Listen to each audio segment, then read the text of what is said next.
Our top local story here at noon is one that's getting national attention today. Two ballot boxes, one in Portland, the other in Vancouver, were set on fire this morning.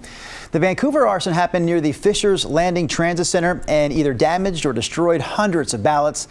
That location is especially concerning because it's part of the race between Marie Gluesenkamp-Perez and Joe Kent, which is expected to be one of the closest congressional races in the country. Thanks for joining us here for the news at noon. I'm Drew Carney. And I'm China Green. Another ballot drop box was damaged in a fire in southeast Portland. Multnomah County officials are about to give an update. We'll take you to that live when it happens. But first, let's get to KGW's Ashley Grams, who's been covering this all morning and is live in Vancouver. Ashley, what can you tell us?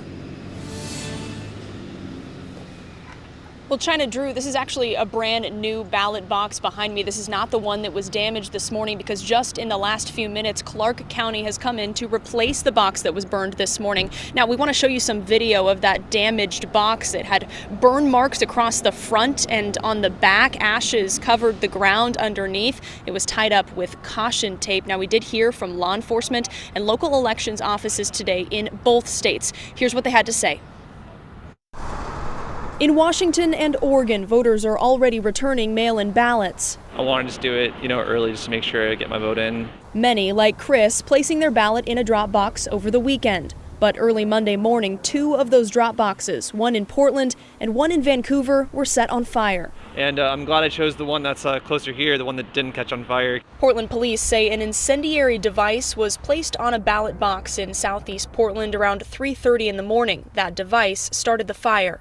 I wish I was more surprised by something like this than I am, because right now it just seems so precarious. Just a half an hour later, at 4 in the morning, Vancouver police arrived at a ballot box in the Fisher's Landing area, also on fire. Smoke pouring out of the box, and police say a suspicious device was sitting nearby. Hundreds. The fire damaged hundreds of ballots dropped off on Saturday and Sunday, according to Clark County Auditor Greg Kimsey. There were a very large number of ballots that are very severely burned. A contrast to the damage done in Oregon. The Multnomah County Elections Office says thanks to fire suppressant inside the ballot box, only 3 ballots in Portland were damaged.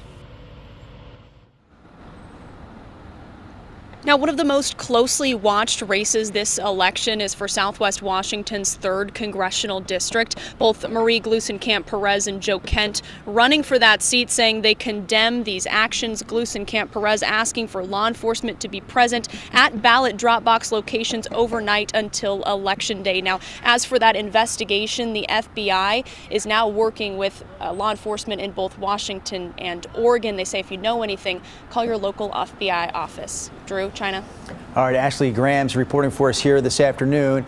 All of today's news, by the way, happening with just 8 days to go before Election Day next Tuesday. The presidential race typically gets the most attention, but there are also lots of local races and ballot measures to keep track of. So here's 3 things that you should know today. Number 1, today is the last day for online or mail-in voter registration for voters in Washington. If you do not register to vote today, those in Washington can still do same-day in-person registration. And a reminder here, Washington residents must deposit their ballot in an official drop box by 8 p.m. on Election Day. Measure 117 on the Oregon ballot is creating a lot of conversation right now. This is the one that will decide if ranked choice voting should go statewide. Ranked choice voting is already in place in Benton County, and this year, for the first time, it will also be used in Portland for citywide elections. Supporters say it provides voters with more options than your more typical standard voting style, but opponents think the system would not accurately count each voter's preference. And number 3, Oregon's Measure 118 has become the hardest fought ballot measure this year. If passed, the measure would hike taxes on large businesses and give all Oregon residents a rebate. That rebate is estimated to be about $1,600 a year, but critics say the increase will inflate prices for all consumers. And coming up later on the news at noon, KGW's Evan Watson gives a closer look at what the measure is and what it could mean for you. So there is a lot to consider here as we get ready for election night next Tuesday night. We've also put together a voter guide to help you make some decisions this year, whether it's for the big races or some of these statewide measures. If you text the word vote to 503-226-5088, we'll text you back with a link to that KGW voter guide.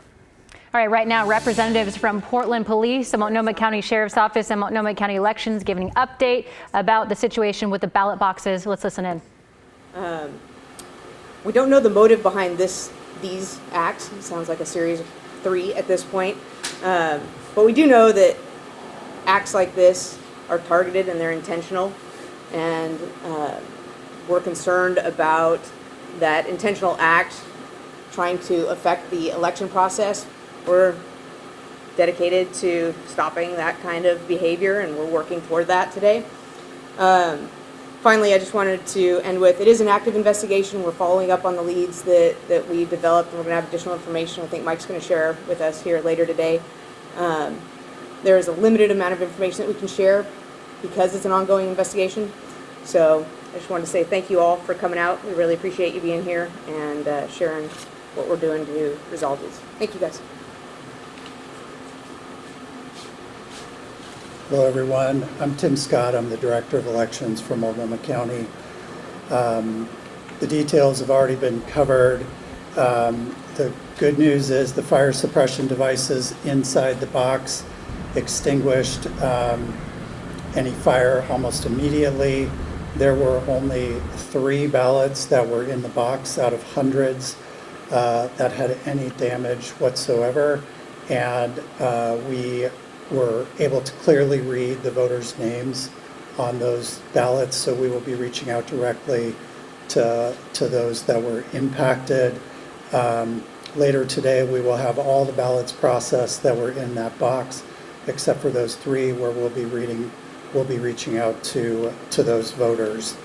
And I want to make sure that voters can be assured that if they place their ballot in that box between the hours of 3:30 in the afternoon on Saturday or until about 3 a.m. this morning, that we have a dedicated line set up for anyone in that situation. That's in our press release from earlier this morning. They can call, someone will answer directly, and we can give them exact information about the status of their ballot if they have concerns. No other ballots in the drop box were damaged, and I just want to reiterate that it's important that anyone who sees any suspicious activity around a ballot drop site, please reach out, call us, let us know. I'm really grateful for the support that we receive from the Multnomah County Sheriff's Office, Portland Police, and the workplace security team. Fortunately, had an officer from workplace security in the building last night, so the reaction time was very quick and we were able to limit the damage. Thank you.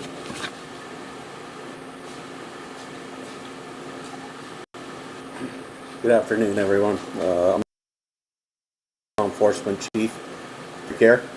The Sheriff's Office is working closely with all our law enforcement partners and the Elections Office to ensure that voters feel safe and feel that they have easy access to all the ballot drop sites.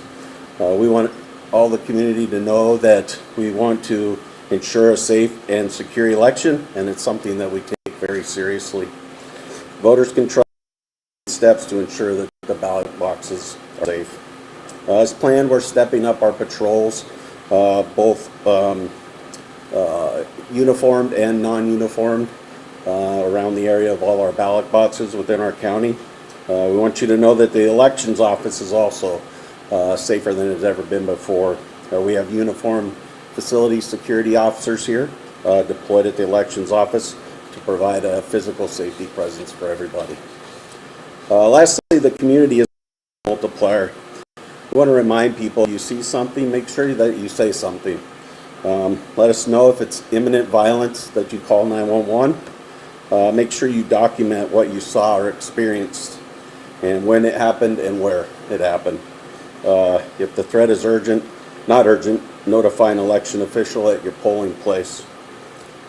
Any form of voter intimidation, disruption, blocking of access, or vandalism at these sites will not be tolerated. We will respond swiftly, and they will be investigated to the fullest extent. I'd like to introduce Multnomah County Chair Jessica Vega Peterson. Good morning, everyone. Multnomah County is committed to the fundamental protection of our democracy. Keeping this election free, fair, and safe is a coordinated effort that involves the many leaders here today and many more across every one of our governments and offices. I need you to know that we are working together and we are prepared for this moment. As Election Day nears and our community continues to vote, there may be moments of uncertainty, heightened emotions, or unusual events like we had this morning. Elections experts, law enforcement, and partners here in Multnomah County are ready to respond as needed. We will continue to be ready for anything that occurs in the next several weeks. I am so grateful for the essential, hardworking people who work to ensure that we have fair, accurate, and transparent elections, especially in these times where we're seeing events like this morning, along with claims of rigged elections and illegal voters used as scare and avoidance tactics. Tim Scott and his counterparts in law enforcement have decades of experience fine-tuning, scenario planning, and making improvements to our election systems to ensure voter integrity and voter and worker safety. This is absolutely critical in this election and every election. All of the preparation is paying off and will pay off. We have already replaced the damaged ballot box, and voting in Multnomah County continues. We will continue to work together to ensure voters are safe when casting ballots, voters are transparently and validly counted, and our workers feel safe and are able to fulfill their roles. Please do not let today's incidents or anything that happens between now and Election Day to keep you from expressing yourself with your vote. Our democracy depends on you, and you can depend on us to keep this process safe and secure. The best thing you can do to support our elections workers is to vote early, so please keep those ballots rolling in. I encourage you to drop off your ballots in any one of our 30 official drop sites, including some of our libraries. If the closest site to you is temporarily closed, you can find the closest ballot box at maltco.us/drop sites. You can also mail in your ballot, and postage is paid. Thank you all for being here, and I want to especially thank everyone who has worked for such a quick response to this incident. I'll now pass it over for Q&A. And before we have that Q&A, I think it's important to reiterate something that was mentioned by every speaker up here, and that is the collaboration that is going into this investigation. Detectives at PPB are working very closely with our partners at Portland Fire and Rescue, Vancouver PD, the Multnomah County Sheriff's Office, Elections, and the FBI. And through that collaboration and analysis of surveillance footage, we have identified a suspect vehicle connected to this, and I will be pushing that photo out via flash news early this afternoon in time for your afternoon and evening coverage. With that, we can open it up to some Q&A. Please understand, though, again, this is an open and ongoing investigation. We don't want to say anything up here that'll jeopardize that, but we'll be happy to field some questions. All right, wrapping up the press conference right now on the ballot box's damage. Portland police saying it is an active investigation with limited information, but just said that they have identified a suspect vehicle thanks to surveillance video. Director of election for Multnomah County said fire depression inside the Southeast Portland box was limited damage there, leaving 3 ballots, again, damaged, but the names on those ballots were legible, and they will be reaching out to voters. We have KGW's Evan Watson there. He will continue following this developing story as we learn more, starting in KGW News at 4. But we need to take a break. We'll be back with more in just a few minutes.